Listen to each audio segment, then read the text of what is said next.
Assalamualaikum warahmatullahi wabarakatuh. Apa kabar Bapak Ibu hebat di seluruh Indonesia? Pada proses coaching kali ini, izinkan saya memperkenalkan diri. Purwantinisi sebagai coach, rekan saya Iradin Faiza sebagai coach, dan sebelah saya Ningalisi sebagai observer. Selamat siang Mbak Ibu.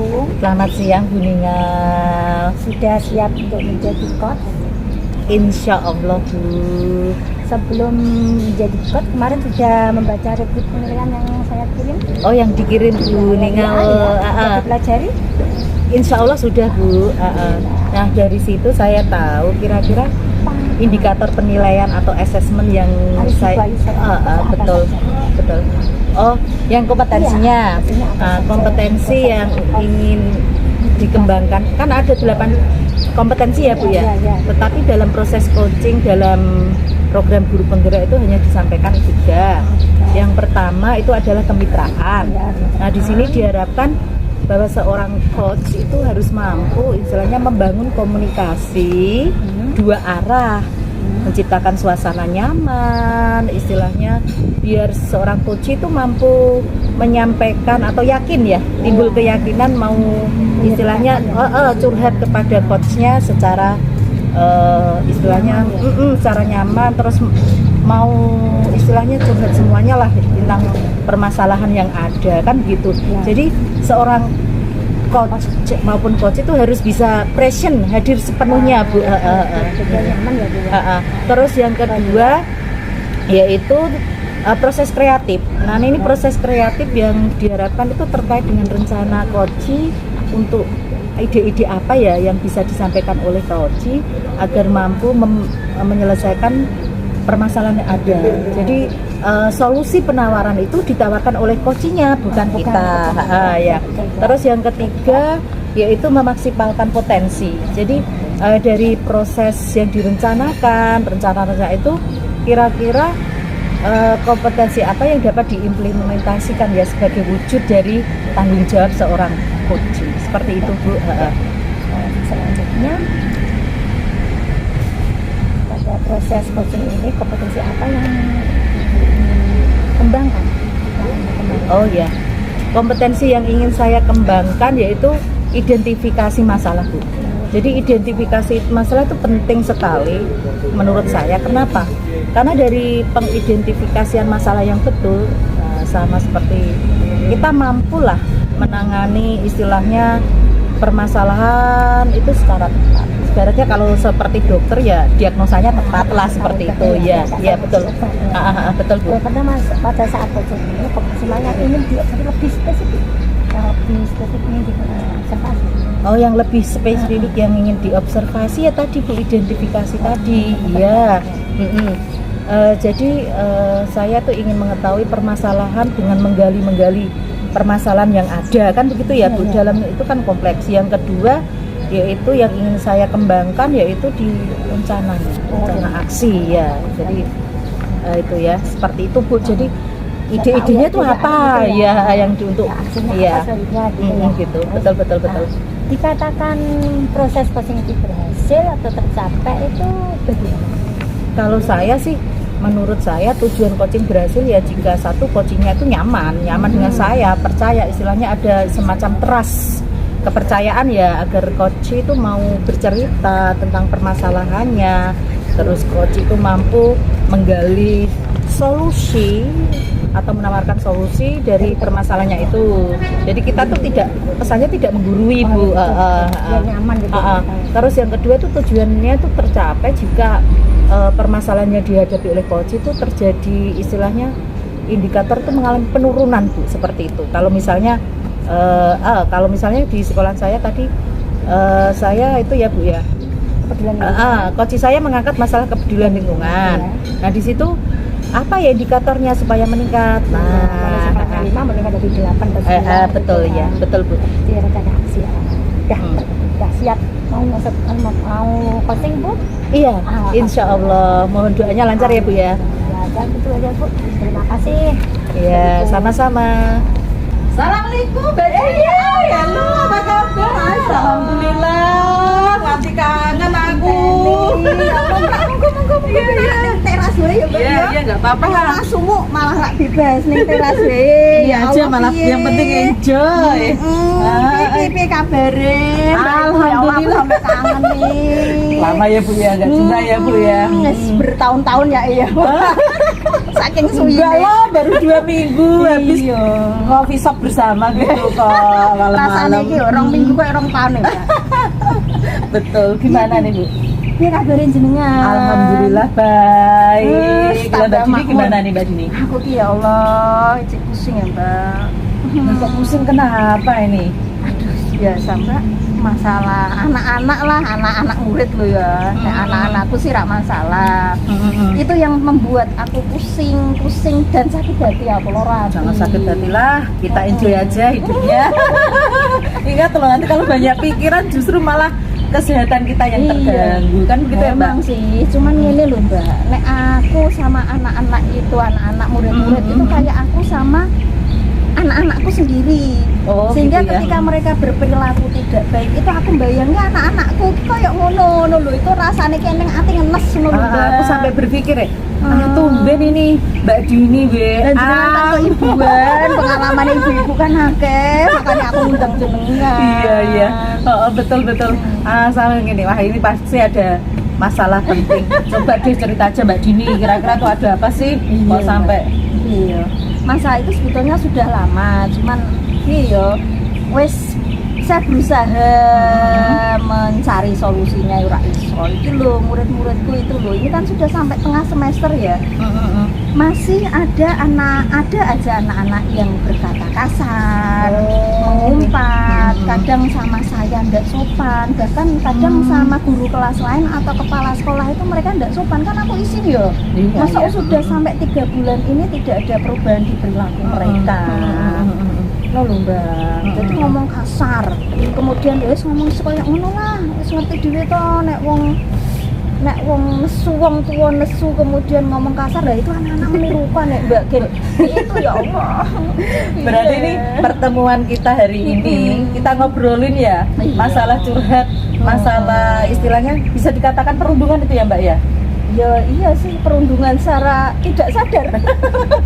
Tidak bermaksud merundung. Kita curhat, kita ngobrol-ngobrol bagaimana caranya untuk mencari solusi ya Mbak ya. Iya, Mungkin Mbak. dengan obrolan kita hari ini kita mampulah menjawab istilahnya menemukan solusi yang terbaik kan Iya gitu Mbak, ya. aku pengen ketemu jenengan saura-ora nek aku cerita ki aku sok gono lho Mbak, ora tak pendem.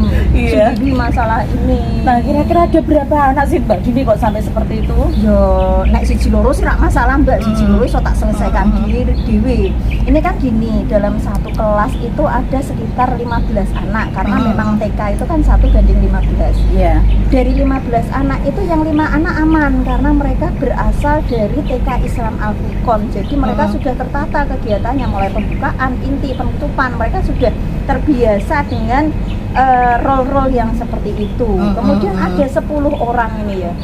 10 orang yang tidak memiliki dasar sekolah KB gitu ya. Jadi dari 10 orang itu pertama wis ngature uang ele ra karuan, bahkan mungkin mereka wis sak karepe dhewe lah gitu ya.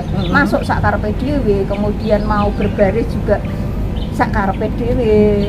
Anak ya jenenge anak ya pengen main-main yo, tapi Iya. kan tetap ada saatnya mereka Betul. konsentrasi itu ya. Setelah berjalan setengah semester itu dari 10 anak sudah tertata 5, alhamdulillah. Berarti dari 15 anak itu 10 anak sudah tertata perilakunya. Yang 5 anak ini loh Mbak. Oh, Masya yang bikin Allah, pusing itu ya, Mbak Dini loro ya. hati wis. Loro hati nangis. Nah ini kira-kira nih Mbak Dini sudah tahu nggak duduk permasalahannya kenapa anak-anak Mbak Dini itu murid-muridnya kok berkata kotor atau berkata kasar tuh sudah tahu nggak penyebabnya kenapa? Pertama itu mereka ketika ngomong G, ngono yo, go, ngono ya, gitu. Itu mereka kok ngomong kayak gitu sih, gitu ya. Itu kan nggak boleh. Mas jawabannya mereka, oh nggak boleh ya Bu, ya. Aku sih biasa kayak gini di rumah, biasa ibuku ngomong kayak gini. Jadi mereka itu sepertinya tidak tahu mana omongan yang sopan, mana omongan yang kasar gitu.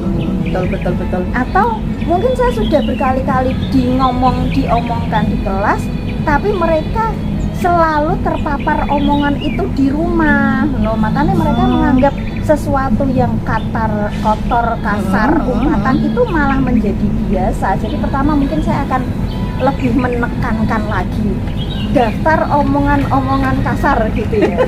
Mindset, merubah mindset mereka bahwa ini loh ngomong kasar, kayak gini loh yang dimaksud dengan umpatan itu seperti itu, Mbak. Mungkin bisa lewat apa ya, Mbak ya? Buku cerita ya, iya Mbak ya. Oh iya kan Fabel. Iya, Bu Dini kan punya banyak ya legenda-legenda. Iya, Pak Malin Kusairi Kundang. iya Pak Kusairi kan banyak membukukan tentang cerita-cerita legenda dari Rembang toh Mbak. Itu kan bisa sekaligus mengaktifkan kan, kearifan lokal kan gitu ya. Anak-anak itu kan senang diceritain. Betul. Nah, baik ya Mbak ya. Mungkin itu ya Mbak ya. Merubah mindset dengan cara tadi apa? Lewat buku cerita. Kemudian lewat cerita-cerita legenda. Kemudian itu sekalian aja dibuat keyakinan kelas. Oh iya, bagus itu Mbak. Keyakinan kelas saya diskusikan dengan anak-anak pada saat itu. Kemudian untuk mendukung keyakinan kelas itu saya kuatkan melalui bercerita itu. Bagus loh Mbak, keren ya. Ternyata ini nggak kepikiran, tapi dengan ngomong-ngomong sanjungan kok kemudian mak cungkling ide seperti itu. Nah itu Mbak, perlunya kita tuh istilahnya curhat, sharing dengan teman. Iya, istilahnya jadi lebih plong lah. Kita bisa mempunyai solusi-solusi ya. Nangis dulu ya kesel ya Mbak. Nah, kira-kira Mbak Dini selain yang solusi yang sudah ditawarkan oleh Mbak Dini tadi ya, ada 2 ya tadi ya. Iya. Ada solusi lain Mbak yang apa bisa ya, direncanakan? Enaknya apa ya? Oh gini.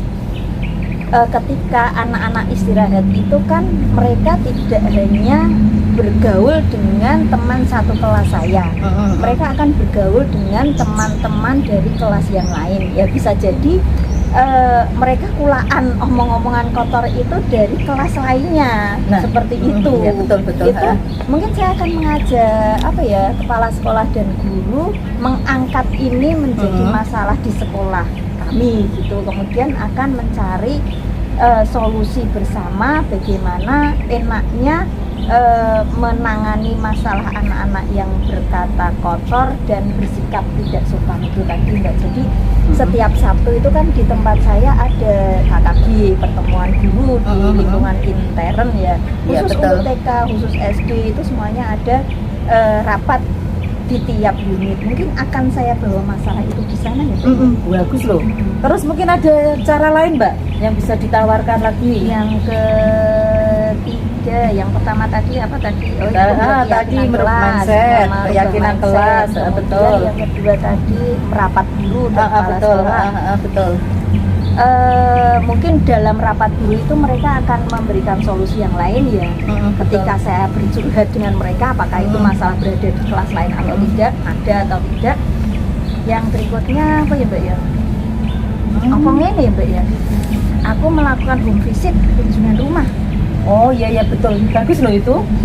Karena bisa jadi kan itu berasal dari rumah, kayak anak saya bilang tadi. Iya tadi ya. Saya biasa kok denger mas saya bilang kayak gitu, itu kan saya harus cross check ya. Iya betul lah. Nah ini Mbak, prosedurnya yang akan dilakukan ya dengan metode home visit itu, kira-kira langkah yang tepat yang dapat dilakukan oleh Mbak Dini apa? Home visit itu kan idenya dari saya. Mungkin akan saya bawa ke rapat guru di hari Sabtu, akan saya minta kepada kepala sekolah home visit itu menjadi program sekolah. Jadi bukan hanya program di kelas saya, tapi program sekolah yang memiliki dasar hukum.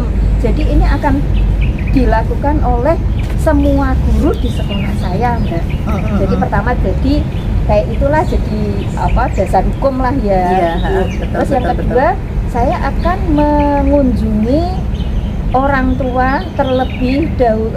Saya mengunjungi orang tua dengan terlebih dahulu memberitahu mereka, Bu, insya Allah hari Selasa saya akan berkunjung Selasa sore, karena itu harus di luar jam kerja ya Mbak ya.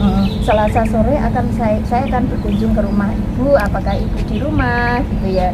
Jadi kan nggak lucu kan kalau saya tiba-tiba berkunjung dan orang tuanya nggak ada kan otomatis Betul, tujuan betul. saya tidak tercapai ya Mbak ya. Iya. Terus kemudian yang kedua di dalam kunjungan itu saya akan menanyakan beberapa hal. Yang pertama, dengan siapa anak-anak itu bergaul di lingkungan rumah. Kemudian yang kedua, setelah pulang sekolah posisi anak itu ada di mana? Apakah mereka di rumah ataukah langsung bermain di luar? Terus kemudian apakah orang tua itu mengenal siapa saja yang menjadi teman bermain anak? Gitu. Betul. Terus bagaimana cara belajar anak di rumah dan bagaimana cara orang tua mendidik anak? Nek ngoten-ngoten pripun ya, Mbak ya? Keren loh Mbak itu Mbak. Mbak Dini bisa sudah menawarkan beberapa solusi ya.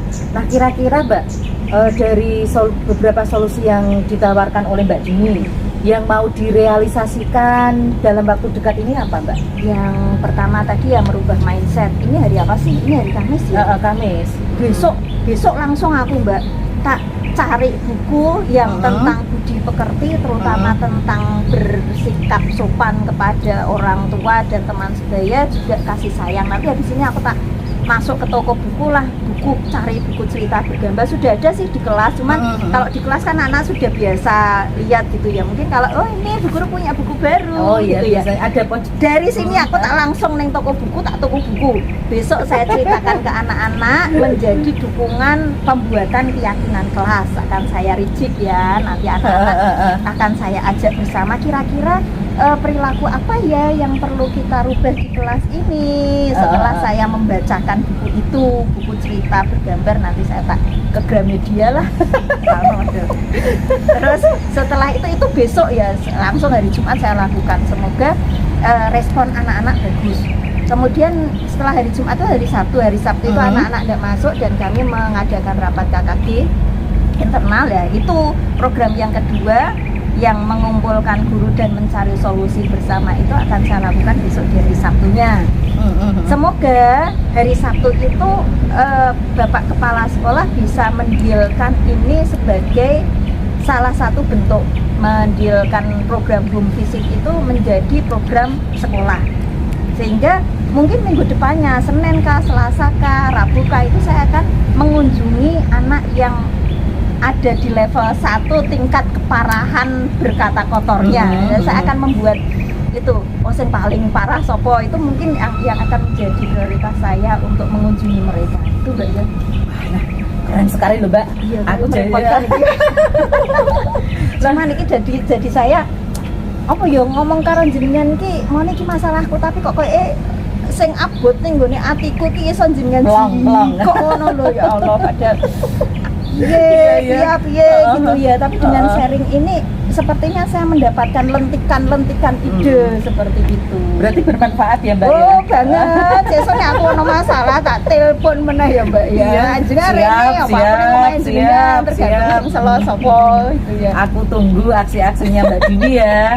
Aku tunggu juga cerita-ceritanya kira-kira apa yang direncanakan ya saya harap berjalan dengan baik. Amin, Kan begitu ya Mbak ya. Mbak. Tengah kesibukan Betul, iso betul. Matur nuwun ya Mbak ya. Aku sing ada masalah manjinan sing tak undang rene. Ya Allah iki, Masya Allah. Iki wis ana iki. Monggo. Alhamdulillah dapat rezeki ini. Monggo jujur. Iki wis gorengnya sadurunge aku metu mau iki wis. Makasih banyak loh, ini malah merepotkan Mbak Dini ini. Dewi ketemu kok ya.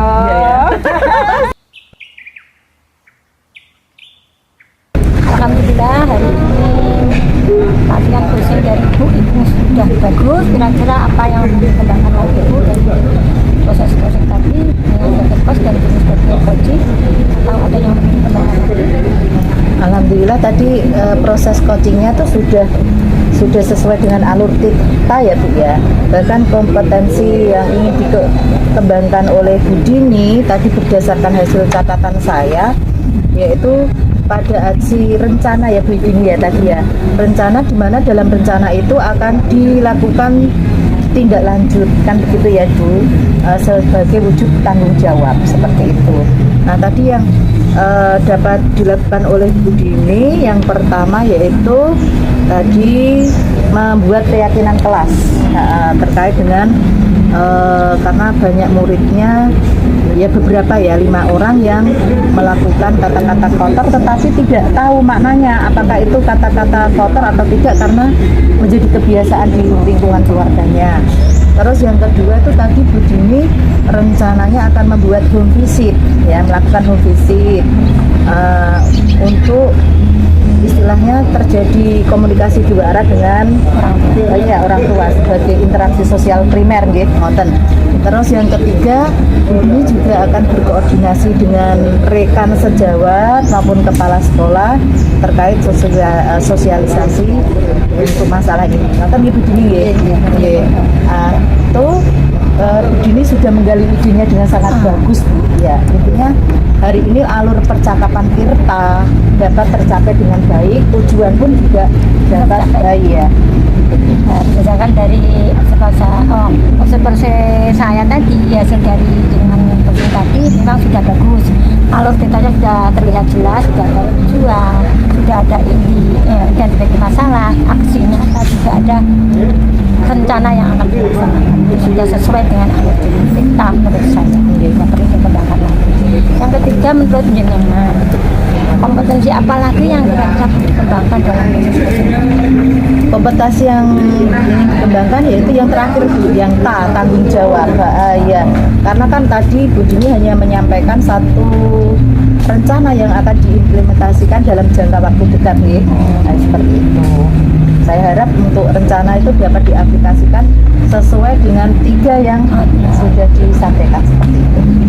Ini setelah ini Alhamdulillah menemukan kehidupan, sudah terjadi ya kemajuan.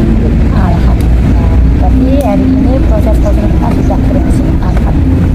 Terima kasih untuk ini dan Bu Ibu. Iya, sama-sama ya Bu ya.